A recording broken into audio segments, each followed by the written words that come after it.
Saya Rindalia. Saya Saida. Saya Rahma. Kami akan menjelaskan mengenai berbagai kemasan dalam produk selai. Cekidot.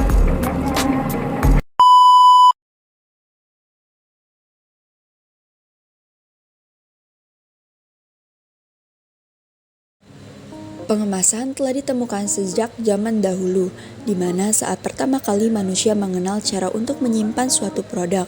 Fungsi dan tujuan kemasan dibuat sederhana, yaitu agar mudah dibawa ke lokasi yang berbeda. Selain itu, untuk melindungi produk dari berbagai macam bahaya fisik, kimia, maupun biologis. Produk harus memiliki kemasan yang dapat memikat konsumen secara visual, emosional, dan rasional. Oleh karena itu, kemasan yang menarik menjadi salah satu faktor penting untuk memicu stimulus konsumen terhadap produk yang ditawarkan oleh produsen. Selanjutnya merupakan definisi dari kemasan. Apa itu kemasan? Kemasan merupakan suatu material yang digunakan untuk membungkus atau mewadahi produk dengan fungsi utama untuk meningkatkan keamanan serta mempertahankan kualitas dari suatu produk. Beberapa fungsi kemasan yang lainnya yaitu kemasan digunakan sebagai identitas dari suatu brand. Kemasan juga dapat digunakan untuk mempermudah pendistribusian, sebagai media promosi, untuk memberikan informasi kepada konsumen, meningkatkan efisiensi, dan juga sebagai daya tarik produk. Jenis-jenis kemasan.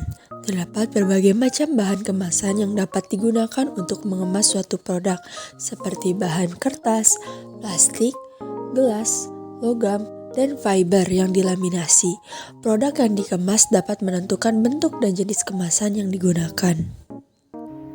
Selai adalah produk olahan yang dibuat dengan campuran buah yang telah dihancurkan, gula, dan atau tanpa penambahan air, sehingga memiliki tekstur yang elastis dan lunak.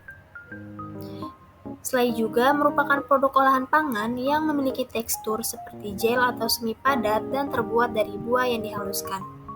Tekstur gel atau semi padat pada selai terbentuk oleh penambahan senyawa pektin dari luar maupun yang terkandung di dalam buah itu sendiri, serta adanya penambahan gula dan asam sitrat.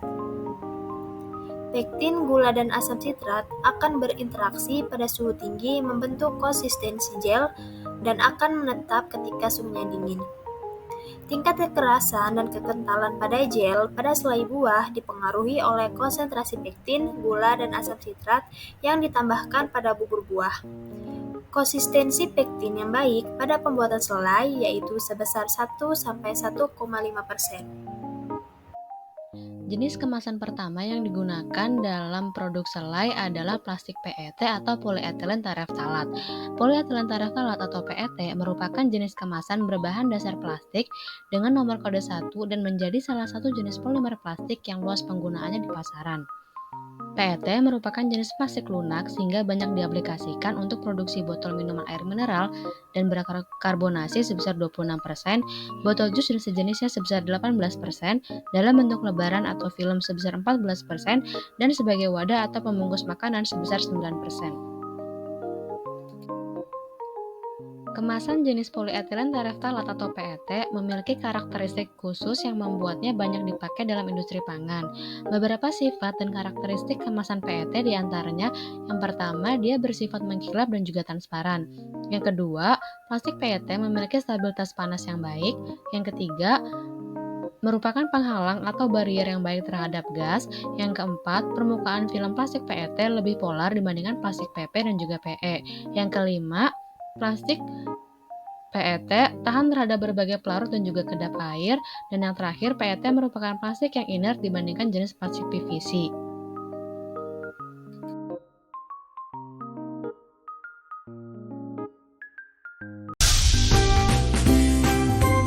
Selain limbah botol kaca, limbah botol plastik juga sering jadi masalah sulit terurai secara alami.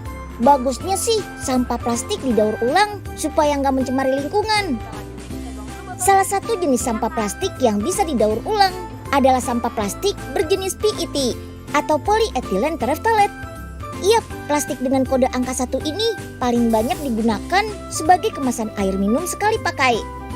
Botol plastik berjenis PET yang didaur ulang lagi dikenal juga dengan sebutan botol rPET.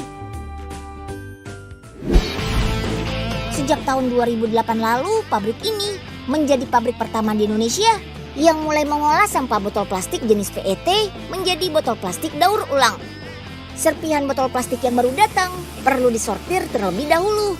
Dengan mesin ini, serpihan plastik PET murni dipisahkan dengan material-material keras seperti leher botol, bebatuan, dan kotoran padat lainnya. Pelet inilah yang menjadi bahan utama pembuat botol plastik daur ulang nantinya. Kehigienisan sangat diperhatikan. Jadi dari awal proses pencucian sampai dengan pembentukan pelet, nggak ada tuh kontak langsung dengan manusia. Oh iya, perlu teman-teman tahu nih, untuk mendapatkan kualitas botol daur ulang yang baik, diperlukan uji kualitas dari setiap proses yang dihasilkan.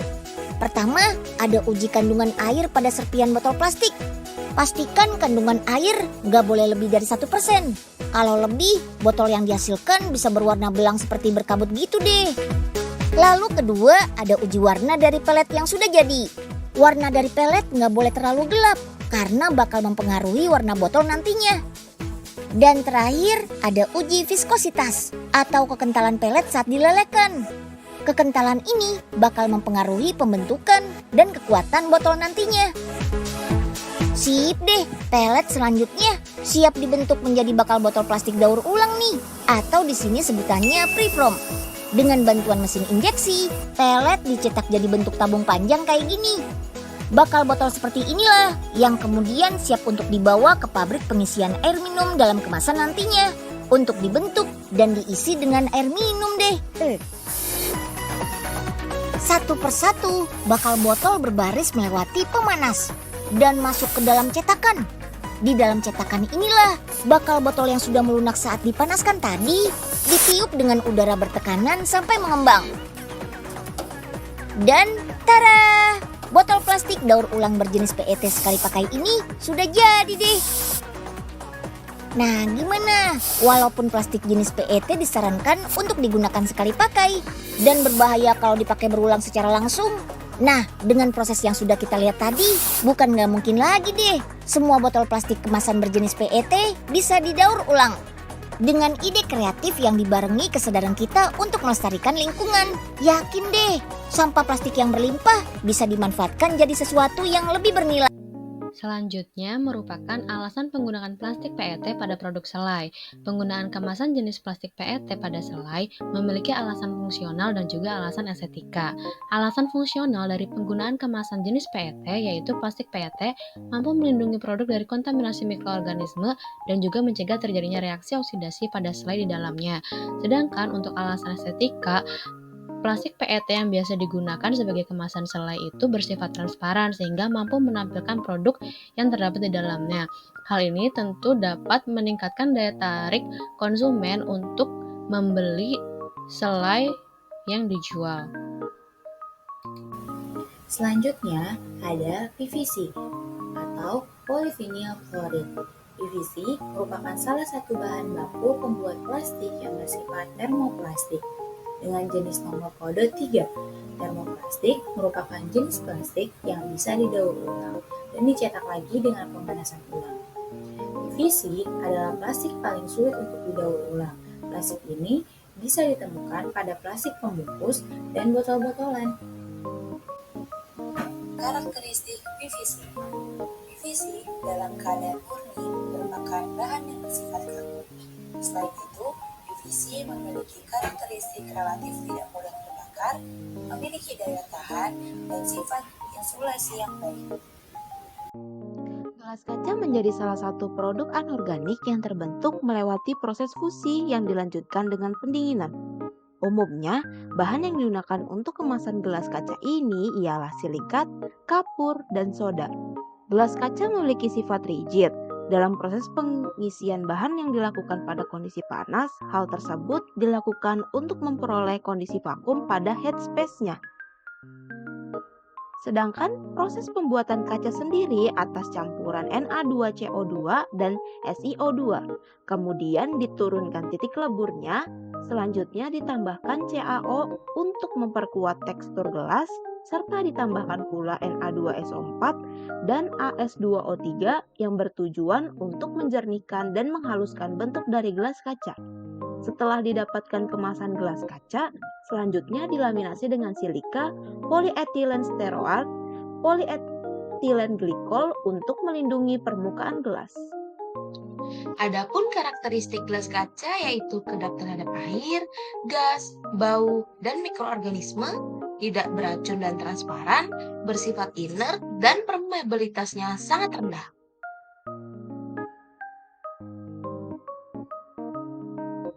Baku pembuatan gelas kaca adalah pasir. Iya, pasir. Wah, beruntung banget kan kita tinggal di Indonesia yang banyak gunung berapinya. Karena jadi banyak pasir untuk bikin gelas kaca. Iya enggak? Tuh, banyak banget kan pasirnya. Pabrik yang memproduksi gelas kaca ini ada di Surabaya, Jawa Timur. Untuk membuat gelas, setidaknya butuh 3 jenis bahan pasir. Pertama adalah pasir silika yang didatangkan dari luar Pulau Jawa. Jenis pasir ini kandungan logamnya sangat rendah, jadi aman deh untuk konsumen. Kemudian ada pasir limestone atau natrium sulfat. Jenis pasir ini fungsinya memperkuat struktur gelas biar nggak gampang pecah. Dan yang ketiga ada ini nih, yap, pecahan kaca. Pecahan kaca ini juga terbuat dari pasir kan? Nah, daripada dibuang jadi limbah, mendingan diolah lagi deh. Tuang pecahan kaca ke wadah besar ini, lalu getarkan biar gampang masuknya. Setiap hari pabrik ini bisa menghabiskan lebih dari 100 ton bahan baku untuk membuat perabotan rumah tangga berbahan kaca. Nah, semua bahan sudah masuk nih. Tabung-tabung besar ini akan mengirim bahan baku ke satu tempat peleburan. Bahan baku pasir silika, natrium sulfat, dan pecahan kaca selanjutnya dilebur dengan pemanasan ribuan derajat Celcius sampai membentuk lelehan seperti lahar gunung berapi. Wih, kalau sudah seperti ini, jangan coba-coba pegang deh. Lelehan mirip jeli ini suhunya sampai 1200 derajat Celcius. Kebayang kan panasnya kayak apa? Tuang lelehan ke dalam cetakan. Api yang ada di cetakan ini fungsinya untuk memudahkan proses pembentukan menjadi gelas. Setiap hari pabrik ini mampu membuat gelas kaca sebanyak 700.000 buah loh. Wah, hebat nggak tuh? Gak cuma model begini saja, tapi ada ratusan model lainnya, tergantung permintaan konsumen.